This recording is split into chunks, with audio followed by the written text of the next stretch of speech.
러시아에서 들어온 화물선에서 지금 들으신 것처럼 코로나19 집단 감염이 일어났는데요. 일주일 전 선장이 증상을 보여서 배에서 내리기까지 했는데 우리 정부가 그 사실을 까맣게 모르고 있었습니다. 자, 나라 안팎에서 지금 방역에 구멍이 뚫리고 바이러스는 어김없이 그 사이를 파고들고 있습니다. 유재복 해설위원과 함께 자세히 짚어보도록 하겠습니다. 어서 오십시오. 네. 자, 지금 오늘 46명 가운데 해외 유입이 30명이에요. 네, 그렇습니다. 그 가운데 러시아 선박에서 발생한 집단 감염이 지금 걱정됩니다. 30명 중에 16명이 그 러시아 선박에서, 그러니까 선원이죠. 러시아 네. 선원이 확진이 됐는데요. 조금 전에 우리 기자가 뭐 설명을 했습니다만 간단하게 말씀을 드리면, 예. 그러니까 러시아의 냉동 화물선이 부산항에 들어와서 감천항이라는 곳에 정박을 했는데, 네. 이게 뭐냐면 이제 수산물 내리기 위해서 정박을 한 것이죠. 예. 러시아에 있는 냉동 수산물을 우리나라로 옮겨오는 그 감천항이라는 곳이 주로 러시아의 수산물 그 선박이 정박하는 곳입니다. 예. 그런데 그 안에 이제 선원이 21명이 탔는데 이 예. 21명 가운데 16명이 이제 확진 판정을 받은 것이죠. 그런데 예. 그 원인이 무엇인가를 추정해 보니까 예. 일주일 전에 이제 네. 러시아를 떠난 배가 블라디보스톡에서 잠깐 섰는데 예. 그때 선장이 발열 증상이 있어서 중간에 내렸습니다. 그리고 나서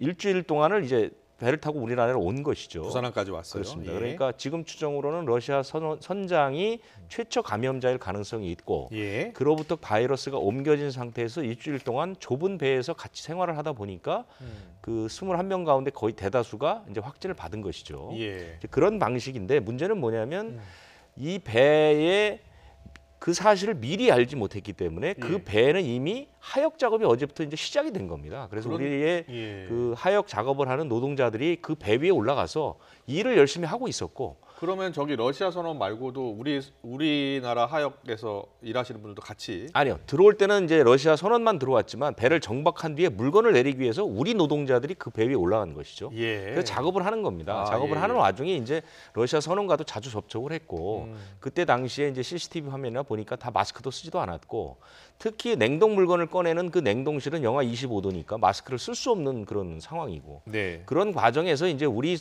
그 일하는 사람들이 상당히 많이 감염됐을 가능성이 있다 이런 것이고 예. 더 큰 문제는 이 배 이름이 이제 아이스 스트림호인데요. 네. 바로 옆에 같은 회사에 거의 비슷한 그게 아이스 크리스탈호라는 배가 서 있었습니다. 네.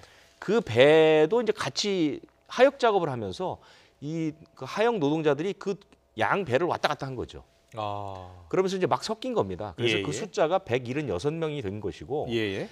이제 문제가 되는 것은 아이스 크리스탈호에도 지금 선원 한 명이 양성 판정이 나온 것이죠. 그럼 거기도 다시 다 검사해야겠는데요? 이미 이제 21명 선원을 검사했는데 한 명이 양성이 나왔고 20명은 일단 음성이 나왔습니다. 예. 그런데 이 사람들은 조금 더 지켜볼 필요가 있는 것이고요. 예. 이게 지금까지 나오는 이제 대략적인 그 개요입니다. 자, 사건에. 그러면 우리가 이걸 왜 막지 못했을까 한번 짚어볼게요. 자, 네네. 검역소가 있을 것이고요. 검역소를 일단 통과를 해야지 우리 항구에서 이제 일을 할 수 있는 거 아니에요?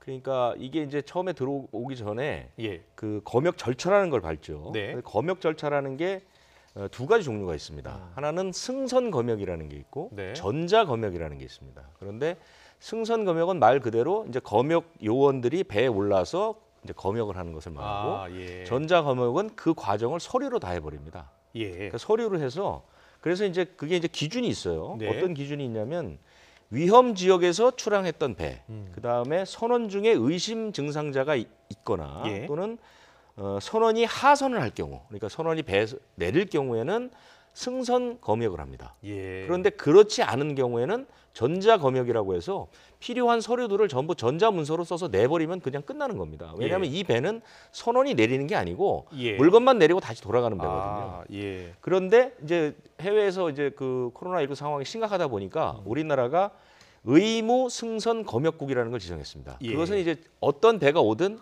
반드시 승선해서 검역해야 다 되는 올라가서 이제 그 검사한다? 나라인데 예. 그 나라가 중국, 이탈리아, 이란 세 개 나라밖에 없습니다. 지금. 예. 그러니까 이것이 뭐냐면 방역 당국이 세계적인 발생 흐름을 쫓아가지 못하고 있었다는 것이죠. 그렇네요. 사실 지금 예. 많은 발생을 이끌고 있는 것은 유럽에서는 러시아고요. 예. 이 서남아시아 쪽에서는 파키스탄, 방글라데시, 그다음에 남미는 브라질 이런 나라들이거든요. 그런데 이런 나라들은 다 빠져 있습니다. 그러니까 초기에 지금 보면 중국, 이탈리아, 이란은 초기에 발생자들이 있었던 나라인데 예, 맞네요. 이 나라들은 여전히 승선 검역을 하면서 지금 발생이 많은 나라들은 여전히 전자 검역을 하고 있었던 것이죠. 그렇기 때문에 그랬군요. 문제가 있었던 겁니다. 예. 그런데 이제 그쪽 러시아 쪽에서도 잘못한 것이 두 가지가 있죠. 첫 번째는 승선 상황이 변동을 하거나 또는 어떤 그 검역과 관련된 변화가 있을 때는 그 나라 정부가 우리나라 정부에 통보를 해줘야 됩니다. 그 변하는 상황을. 그런데 러시아 선장이 일주일 전에 블라디보스톡에서 내렸거든요. 예. 그러니까 승선원 변화가 교체가 있었죠. 예. 그런데 발열 증상 때문에 내렸단 말입니다. 그러면 러시아 방역 당국이 우리 방역 당국에 통보를 해줬어야 됩니다. 그런데 통보를 안 해준 것이죠. 우리는 어떻게 알았냐면 해운사의 대리점에서 어제 아침에 예. 확진이 됐다고 연락을 해준 겁니다. 너무 늦었네요. 늦었죠. 왜냐하면 예. 그 시각에는 이미 우리 노동자들은 다 올라가서 하역 작업을 하고 있을 때거든요. 그러다 보니까 사실은 그 대리점에서 그마저도 통보를 안 해줬다면 지금 우리 올라갔던 노동자들은 지금 명문도 모른 채 네. 마구 전파가 돼 있을 수도 있는 것이죠. 예. 그나마 다행일 수도 있는 것이고 또 예. 하나는 이제 이 선박에서 잘못한 것이죠. 앵커께서 얘기하신 것처럼 발열 증상자가 3명이나 있었는데도 우리 쪽에 미리 통보를 하지 않았습니다. 이것은 이제 법을 어긴 거기 때문에 아마 예. 그 선박 회사에는 과태료 같은 게 이제 물려질 것 같은데 네. 어쨌든 이런 우리 방역 당국의 안일함, 뒤쫓아가는 행정, 그다음에 그쪽 선사의 문제, 러시아의 문제가 얽히면서 지금 집단 감염 사태가 일어나고 있는 겁니다. 그렇네요. 그래서 우리 방역 당국도 일단 오늘 브리핑 내용 보니까요. 이 법 위반 가능성에 대해서 언급을 한 게 있어요. 들어보고 이야기 더 나눠보겠습니다. 현재 저희가 파악하기로는 추가로 조사가 더 필요하긴 합니다만 부산검역소를 통해서 입항 전부터 코로나19 의심 증상이라고 할 수 있는 고열 환자가 3명이 있었음에도 불구하고 이러한 부분이 제대로 신고되거나 밝혀지지 않음에 따라서 이 부분은 부산검역소 등을 통해서 조사를 더 실시를 하고 검역법에 따른 조치를 지금 취할 그럴 예정으로 있습니다. 네, 그런데 참 걱정스러운 게 많은 노동자가 지금 그 배 위에서 같이 일을 했다라는 건데요. 네. 그 이후로 처리 과정도 상당히 혼란이 컸다면서요? 그러니까 저희가 이제 이 항공편의 검역 예. 이 부분에 대해서는 사실 여러 번 말씀드렸던 기억도 나고 또 방역 당국에서도 몇 차례 강조했던 기억이 그렇죠. 있는데요. 예. 사실은 이제 항만을 통한 검역 이 부분은 사실은 뭐 그렇게 일단 인원 자체가 많지도 않지만 일반인들이 크게 관심이 없어서 그런지 상당히 미숙했다고 합니다. 그러니까 예. 시간대별로 말씀드리면 네. 어저께 아침에 한 9시쯤에 러시아 선장이 확진됐다는 소식이 이제 우리 쪽에 전달이 된 전달이 것이죠. 됐고요. 그런데 그 시간에 이미 이제 우리 34명 정도가 올라가서 하역을 하고 있었습니다. 예. 그래서 11시쯤에 일단 작업 중지를 이제 내린 것이죠. 예. 그러니까 한 2시간에서 3시간 정도는 우리 노동자와 러시아 선원들이 접촉을 했던 것이고 그랬네요. 지금 예. 뒤에 사진도 나와 있지만 대부분 화물을 싣고 있기 때문에 예. 사람들이 다닐 수 있는 통로 같은 게 굉장히 좁습니다. 그렇기 예. 때문에 접촉이 이루어질 수 있었고 날이 굉장히 더웠기 때문에 대부분 마스크를 쓰지 않았다는 게 이제 나타났고요. 예. 그리고 나서 이제 일단 노조원들을 다 격리를 시켰죠. 모두 격리를 시키니까 오전 중에 격리를 시켰는데 조사를 하다 보니까 바로 옆 화물선에도 이제 그 서로 왔다 갔다 한 겁니다. 사람들이 야, 노동자들이. 예. 그러니까 이제 갑자기 혼란이 일어난 것이죠. 그래서 그럼 여기서 일한 사람과 저기서 일한 사람을 전부 격리를 시켜야 되는 것 아니냐 해서 1차 혼란이 있었습니다. 네. 그래갖고 160명을 격리를 시켜놓고 예. 그렇게 되면 이제 대개 이런 데는 그 제가 아까 말한 것처럼 노조 조합원 얘기를 했는데요. 이 노조가 주동적으로 이제 이 사람들을 관리를 하는데 예. 이 노조가 이걸 과연 어떻게 해야 할 것이냐. 왜냐하면 여기 하루에 이제 부산항에 한 50척 정도 화물선이 들어오거든요. 예. 그러니까 상당히 일감이 많은 동네입니다. 예. 그러다 보니까 이제 일을 어떻게 할 것인지, 이 노조원들은 검사를 어떻게 할 것인지 이런 부분들을 문의를 했는데 예. 방역 당국은 어느 누구도 책임 있게 얘기를 아무도 해주질 못한 겁니다. 예. 특히 이제 그 서구 보건소가 이제 행정적인 일을 하는데요. 이 사람들 이제 검사하는 부분들 여기서는 뭐 매뉴얼도 없다. 우리는 어떻게 해야 될지 모르겠다. 이렇게 이제 얘기를 해버린 것이죠. 그래서 그런 것들이 어떤 사람은 밀접 접촉자로서 검사를 우선 받고 누구는 귀가해서 자가격리하고 이런 것들이 밤 11시 반에야 결정이 됐다고 하죠. 그러니까 네. 거의 하루를 상당히 많은 사람들이 불안에 떨고 있었고 네. 아직까지도 그 부분에 대해서 명확하게 결론이 나지 않아서 많은 사람들이 혼란스러워하고 있는 그런 상황입니다. 네, 저 우리 하역 작업 노동자들은 정말 아무것도 모르고 그 감염자들이 많은 그 화물선에 올라가서 작업을 했어요. 그렇습니다. 네. 그리고 그 배는 이제 뭐 처음에 이제 배가 입항을 해서 정박을 할 때는 도선사가 먼저 이제 타게 되는 거고요. 예. 그다음에 검수사라는 게 또 있고요. 그다음에 수리업체 직원도 있고요. 뭐 이런 그다음에 행정당국 그 관계자도 있고 굉장히 많은 사람들이 이제 올라왔다 내렸다를 하거든요. 네. 그 사람들이 지금 전원 다 격리돼 있는 그런 상태고. 아니, 당장 이거 조치를 좀 취해야 될 것 같은데 중국, 이탈리아, 이란 말고 좀 러시아에서 온 화물선뿐만 네. 아니라 전 세계 곳곳에 지금 뭐 남미도 지금 창궐하고 있잖아요. 그렇습니다. 예, 그쪽에서 온 화물선도 있을 건데. 그렇습니다. 예, 그것도 지금 승선해서 검사해야 되겠는데요? 그래서 일단 러시아에서 온 선박은 승선 검사를 하겠다라고 이제 발표를 오늘 했습니다. 오늘 했어요? 그렇죠. 예. 항상 방역 당국이 이제 항상 뒤늦다라는 비판을 받는 이유가 바로 이런 것들이거든요. 예. 세계의 이 어떤 흐름 같은 것을 빨리 파악을 해서 미리 적용을 해야 되는데 항상 일이 터진 다음에 뒤쫓아가는 행정들이기 때문에 네. 비판을 좀 받고 있는 겁니다. 너무 늦었습니다. 지금이라도 빨리 조치를 취해야 될 것 같습니다. 특히 남미 쪽이 지금 상당히 확진자가 많이 나오고 있습니다. 그리고 방역 책임자가 사실은 어제도 정의경 본부장이 2차 유행, 수도권 2차 유행을 네, 얘기했고요. 오늘도 보니까 내후 외환이다라는 이야기를 했어요. 네, 그러니까 네. 확산세가 좀 꺾이지 않고 외국에서 들어오는 사람들의 감염도 계속 늘고 그렇습니다. 있다. 이렇게 걱정했거든요. 어저께 정은경 본부장이 한 2차 유행이 사실은 이제 조금 오해를 불러일으켜서 네. 대유행이 오는 것 아니냐 이런 이제 혼란들이 있었는데 네. 이제 정 본부장이 얘기한 것은 그런 측면은 아니고 예. 용어 정리를 좀 해드려야 혼란이 좀 적을 것 같은데 네.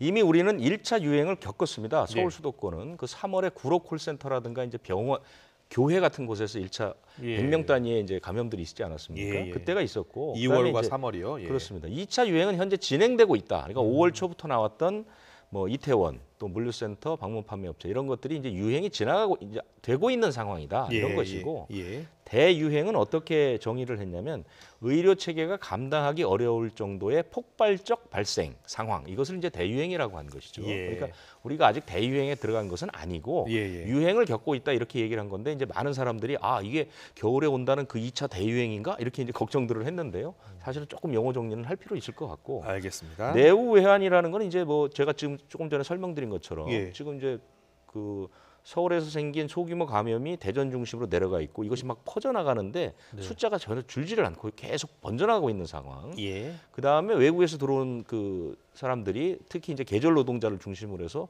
상당히 확진이 되고 있는. 오늘 같은 경우는 뭐 신규 발생 중에 한 3분의 2가 이제 외국에서 들어온 유입 아니겠습니까? 예. 이렇다 보니까 내후 외환의 상황에 빠졌다 이렇게 얘기를 하는 거죠. 네.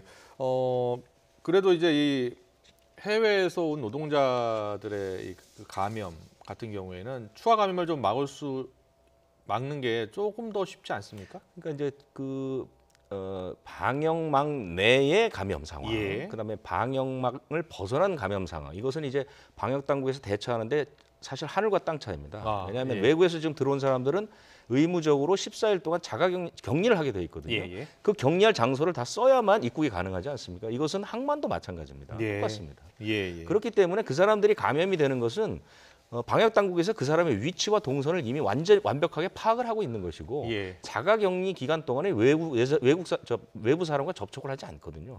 그렇기 때문에 그 사람들은 재생산 지수가 빵입니다. 그렇죠? 그렇군요. 감염되면 그 사람만 막으면 되는 거예요. 예. 그런데 그래서 해외에서 들어오는 사례들은 사실상 숫자가 좀 늘어나는 것은 뭐 해외의 영향이 크지만 예. 크게 문제될 것은 없고 네. 그 사람들을 격리할 수 있는 시설만 갖추면 되는데 예. 그 시설은 사실 서울 수도권에 크게 문제가 없거든요. 그렇기 때문에 해외에서 들어오는 그 사례가 많아진다는 것이 굉장히 큰 걱정은 아니죠. 예. 그런데 이제 그 숫자가 상당히 많은 뭐 100명 단위로 늘어난다. 그러면 문제가 되겠지만 예. 지금으로서는 뭐 그렇게 큰 문제는 아니라고 봅니다. 알겠습니다. 그리고 지금 날이 계속 더워지고 있어서요. 여름이 이제 거의 뭐 여름이죠. 지금 무척 덥습니다. 그래서 네. 마스크 쓰기가 상당히 불편해요. 그렇습니다. 그래서 정부도 이제 나름대로 3단계 거리두기 이렇게 기준을 네네. 마련했다고 하더라고요. 그러니까 네. 야외에서는 뭐 2m 정도 떨어져 있으면 좀 마스크를 좀 벗어도 된다 이렇게 이야기하던데요. 그러니까 마스크를 둘러싸고 참 말들이 많습니다. 예. 처음 이제 코로나19 초기 단계 때는 또 미국이나 저 세계보건기구에서 뭐 마스크 별 필요 없다라고 얘기를 해서 또 우리도 뭐 꼭 안 써도 된다 얘기도 있다가 지금은 이제 마스크가 방역의 1등 공신이 됐죠. 예. 그런데 문제는 뭐냐면 날이 너무 덥다 보니까 이 마스크를 쓰는 것이 불편도 하지만 사실은 세 가지. 그러니까 첫 번째는 심장 박동을 이게 소흡이 잘 안 되니까 그렇죠. 심장 박동이 예, 들어갈 예. 수 있고요. 그다음에 호흡수가 이제 많아지고 아, 체감 온도가 높아지죠. 예. 이것이 이제 불편을 넘어서 사실 연세가 있거나 몸이 불편한 분들은 이제 다른 그 이른바 온열 질환으로 옮겨갈 수가 있어요. 아, 예. 일사병, 열사병 이런 거 얘기하는 거거든요. 그렇기 때문에 이거를 마스크를 써야 할지 쓰지 말아야 될지 이게 사실 고민입니다. 예. 지금 뭐 그렇게 그걸 겪고 있는 분이 굉장히 많을 텐데 그래서 방역 당국에서 이제 그거에 대한 어느 정도의 지침을 준 건데요. 지침은 뭐냐면 2m 이상 실외에서 2m 이상 거리가 떨어지면 마스크를 쓰지 않는 것이 낫다 이렇게 권장을 하고 있죠. 이것은 예. 이제 학교에서의 방역 수칙에도 보면 체육 네. 시간에 거리가 떨어진 경우에는 마스크를 쓰지 않아도 된다라는 규칙이 있었거든요. 예. 그걸 생각해 보시면 되고요. 예. 그건 현명하게 판단하시면 됩니다. 그러니까 거리를 보거나 사람과 접촉할 기회가 별로 없다면 꼭 마스크를 반드시 쓸 필요는 없다. 아주 더울 때. 네. 그렇지만 쓰는 것이 안전하다. 그거는 예. 맞는 얘기입니다. 네. 근데 뭐 건강이 좀 좋지 않거나 호흡이 어렵다고 생각하면 바로 벗는 게 오히려 더 낫다는 거 아니에요? 그럴 때는 이제 벗기 위해서는 반드시 이제 거리를 좀 예. 두고 약간 야외에 좀 이렇게 열려 있는 공간, 그 공간을 찾아서 벗는 것은 큰 문제는 없다 이런 얘기. 알겠습니다. 여기까지 듣도록 하겠습니다. 지금까지 유재복 해설위원과 함께 이 러시아 선박 집단 감염 문제 집중적으로 짚어봤습니다. 잘 들었습니다.